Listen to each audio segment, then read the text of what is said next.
here with Matt. I mean, it's always a joy to catch up, Matt. And Matt, you're probably one of the busiest people I know, like globally, in terms of not just stuff here in the UK, but what's going on, Matt? You've got so many little fingers and pies. What's happening? Oh, well, at the moment, Richard, I've got three jobs, I think. So I am a professor of practice at Strathclyde. Okay. And at the moment we are establishing the National Advanced Semiconductor Packaging and Integration Centre, called MASPIC for short, which I think I'll talk about a little bit later. But I'm also seconded to Innovate, and I'm helping DSIT with the Semiconductor Centre, the new Semiconductor Centre that was announced a few weeks ago. Matt, in terms of what we're seeing in the UK, in terms of all these like major projects and so many things that are going on in the UK, should we be optimistic about what's happening in the UK at the moment? I think it's a challenge in some sectors. There's obviously, now that we've got an industrial strategy, I think that there's a chance that we can get things going in an aligned manner. A lot of the infrastructure projects and the projects you talk about aren't really aligned. They're kind of either pet projects or they are addressing a simple need rather than a more complex need. And I think a more complex need at the moment, you know me, I mean, I'm a great advocate for skills development and people development. And we are not generating enough talent around the country in order to address some of the big infrastructure projects that we've got going. So I think more alignment would be good. I always feel like these are just such massive problems, aren't they? Even you look across the sectors, you and I chat about driving the electric revolution, but then you've got like massive energy, you've got all of you look at even these huge projects that are due to happen on Teesside or huge data centres, or they are vast problems in terms of people that can actually come on site and do things. Agreed. And what we're reliant on at the moment is external talent in the main. And we need to address that, because you're not going to see the types of growth that the government want without addressing those challenges. And those challenges are really, really, immense. But you've got to start. And several governments now have ignored the issue of talent generation and bringing talent to the country if that's what we need. I'm somewhat more enthusiastic and a little bit more confident that the message is beginning to get through, and we are putting a lot of money into talent generation now. In fact, there's a program at the moment running. The government have put £54 million into a program for bringing talent from overseas here, and Strathclyde have got about £4.5 million, and that's what we're trying to do. We're going to bring some people from the US, I think, into the UK. Into the UK to address the skill shortage. It was interesting. I had a chat yesterday about how there are so many talented people in the world of AI in the UK that the Americans would like. It just feels like sometimes you've got the right people in the wrong place, doesn't it? But and I don't want to get into the political landscape that we're all dealing with at the moment, but there are people in America who would like to leave America, and we're welcoming them with open arms. Let's go back in time, Matt, for people that have never watched this video and they don't know your background. How did you? I mean, very quickly flying over it because I know it's very deep. But how did you end up at such a senior role in industry? Part of it's luck, part of it's skill, part of it's happenstance. Early days as a service engineer, went around the world, saw the world, gained an understanding that I was better at management than I was at engineering. So I got into management in an engineering business. And one thing led to another. And I had a very interesting conversation with a chap called Christopher Wisick-Wright, bowler-hatted individual behind Buckingham Palace. And he said to me, Jock, he said, Any chance you'd be interested in running a US public company from Gateshead? Sure, absolutely. And that's what Where were started you the journey. living then? I was in Essex then. Oh, wow. Yeah. I don't advertise the fact that I lived in Essex at some point in my career, but I was in Essex at the time, yeah. I didn't know that. Yeah, there you go. See, there's some things you don't know about me. There's many things I don't know. And that business hence was? Sevcon. Sevcon? Yeah. And you did that for how many years? 21 years. 21 years, okay. How did you develop as a person in your time at Sevcon? That's a very good question. The business went through many cycles. It was a business that was dependent upon capital and capital markets. So, for example, the business made controls for electric vehicles. Those electric vehicles tended to be, at the start of the journey, tended to be forklift trucks and aerial work platforms and so on. And those are capital items for businesses. They are not, you don't walk into a store and buy a forklift truck. So we were very dependent on the access for businesses to access capital. So in recessions, for example, we were the first people into a recession. We could spot a recession coming because people stopped investing in capital. Okay. And we were always last to come out because people wanted some security about the access to capital. And therefore, we were first in and last out. And that grows you as a manager. You have to deal with the ups and the downs. As in business, all businesses have ups and downs. But certainly at Sevcon, being a public company as well, you have to set expectation and deliver on expectation. And sometimes that expectation is not good news. But as a person, I grew because I managed directly and indirectly hundreds of people over that 20 years. And at its peak, what was the turnover of Sevcon? 70 million. Yeah. About how many staff? 200 to 300. Wow. Yeah. And that business went through an exit? You did. Yeah. My lovely shareholders were very happy with me when we sold it to Borg Warner for $200 million. Wow. I bought it back 2 years later for £1. Okay.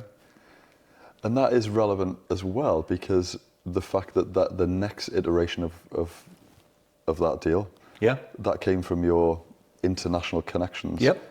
It's probably a good time to talk about your international network and how you've built that and why that's been so important. So Sevcon was an international business. It was a global business. We had facilities and people in Korea, Japan, China, France, Italy.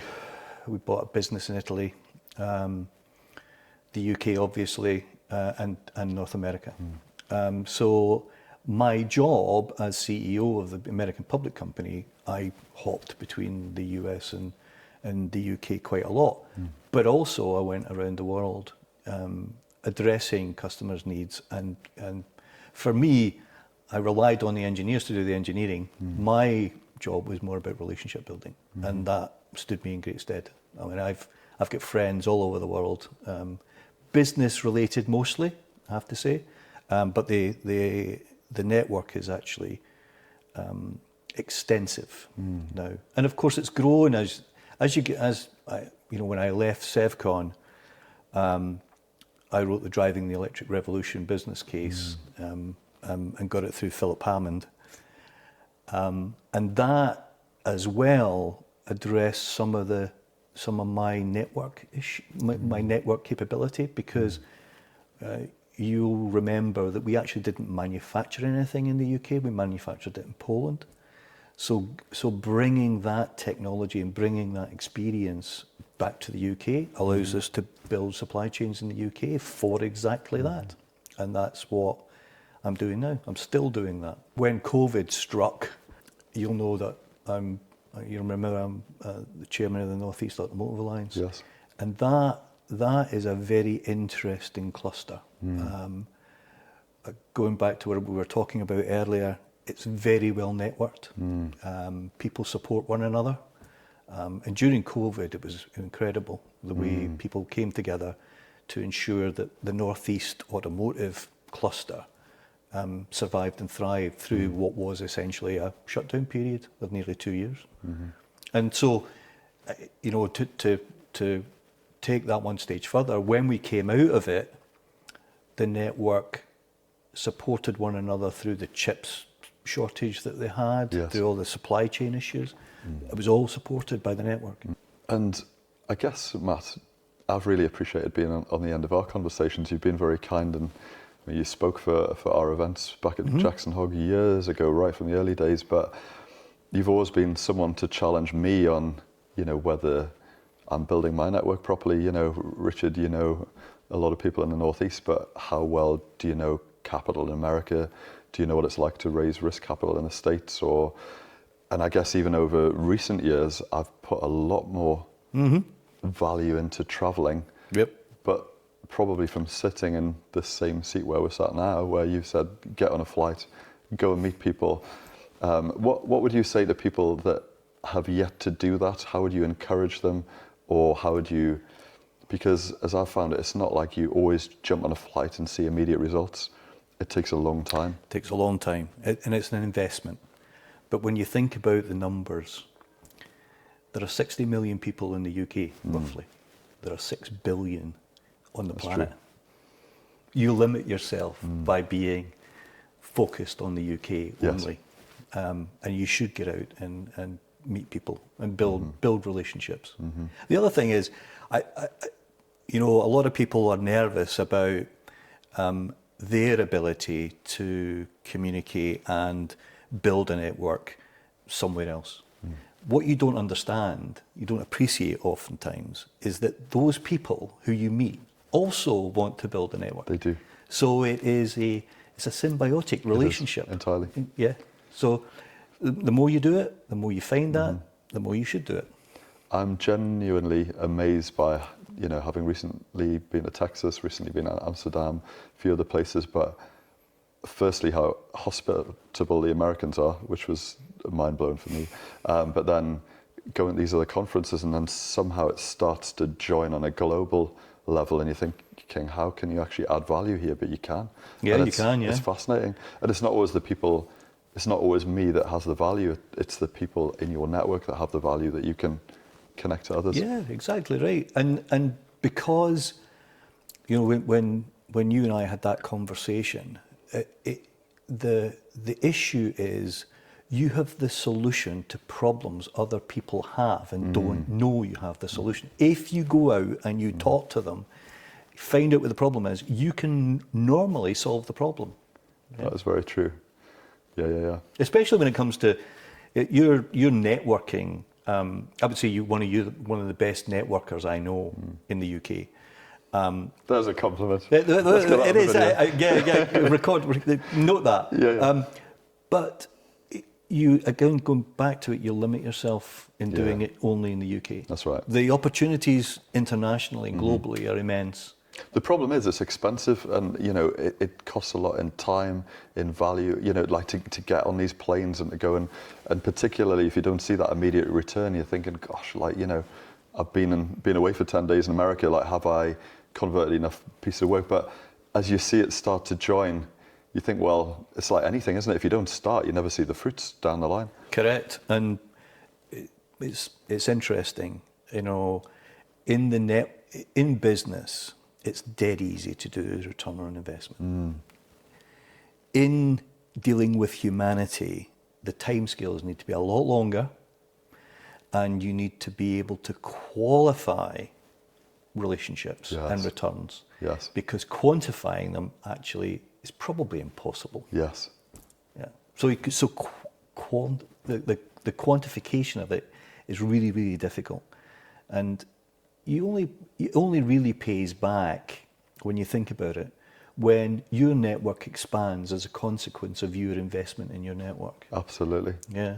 It's really funny that, isn't it? Because it's not like you can put that on a balance sheet. No, you can't. And try and explain it. But it's. But I think that's why I've always loved over the years chatting to you, Matt, because you get that, and many don't. It's a long-term play. It takes decades. But it's constantly building if you've got the right approach. Yeah, and in business, I would say as well that the UK isn't good at patient capital. Look, in the investment community, it's not good with patient capital.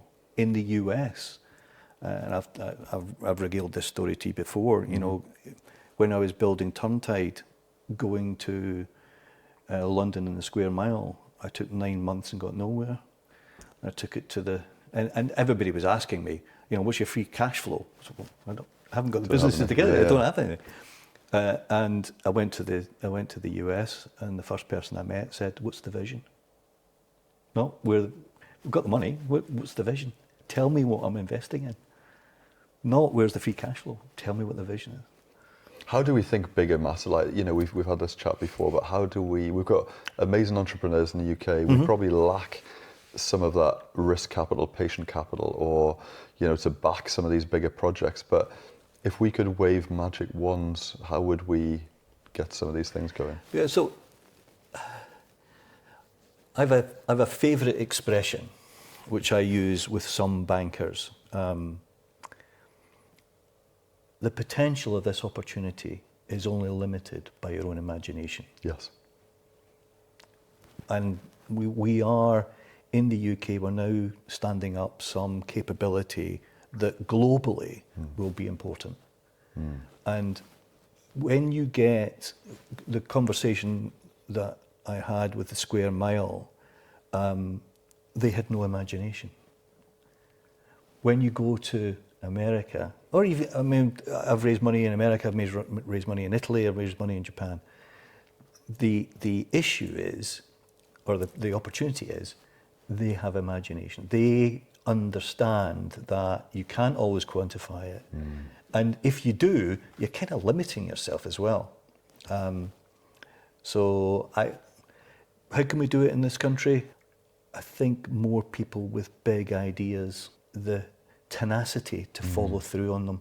There's a lot of people with big ideas, but they don't have the tenacity. They kind of fall at the first or second hurdle. Do you think we need more people that have done huge projects, massive scale, to almost mentor and encourage the other people in the UK to do bigger things? Well, you know, I do mentor a couple of people around the UK. There is a lot of giving back that happens. There is a lot of support networks. There are a number of support networks around the country. We do suffer a little bit from, it's not his idea, it's my idea. Yes. And we need to go over that. We do need to go over that. If we were to think about the journey that you've been on in business and the things that you've learned and all the experiences that you've had, if you were a younger person watching this, or someone that's keen to develop your kind of experiences, what would you say in terms of getting stuck into things, or anything that would prepare people to move into positions where they can be connected with government or do these large projects or network? What would be the advice that would help people? I think first and foremost, you have to accept that people do business. Businesses don't do business. People do business. So building your relationships with other people is Even in this key. world of AI? Even in this world of AI, people do business with people. Okay. You also have to sacrifice some things. You have to sacrifice time. Yes. Because it takes time to build up relationships. You have to be prepared to fail. And you're very kind. You continually remind me of how successful I am. I can tell you I've failed so many times in my life. But you pick yourself up, brush yourself off, and start again. So there is a tenacity, there is a structure to what you want to do, and have a vision, have a goal, and refresh that goal on a regular basis. Matt, like just thinking about the number of things that because I think the challenge for someone like you will be you'll get tapped on the shoulder for everything all of the time. How do you manage that? Badly. Going back to the point about failing, I have failed a number of times, saying, when I should say no, I say yes, and no was the right answer and yes is the wrong answer. I think you know me. I mean, I'm a 7-day-a-week guy. I'm not. I don't really turn off. But at the same time, you have to have bandwidth for yourself. And when business encroaches on that, your own bandwidth, you have to stop. I can't I necessarily can't say no to somebody who asks me for help. Somebody asks me to do something, and it's kind of, hey, can you do this? And I'm like, it's not. But if somebody comes up to me and says, could you help me with this, Matt? You know, I've got a problem. Can you help me? And the answer is normally yes. Does anyone ask you, or maybe this is the opportunity to ask, how we can help you, Matt? There are often people at the moment who ask me how they can help. Part of that is I have a lot of money to spend, and people who've got a lot of money to spend get friends really, really quickly. But you know, I think the Northeast is at an inflection point. We could do a great deal of good with the new combined authority if it listens to the people who have been successful and who look at it and hope that it will be. You do need to reach out and ask people who have been successful for help, because ultimately that's what makes a difference. Well, Matt, it's always a pleasure. Let's catch up again, and it's lovely to see you, Matt, and we will chat more. And you. All the best, Matt. Yeah. Cheers. Take care.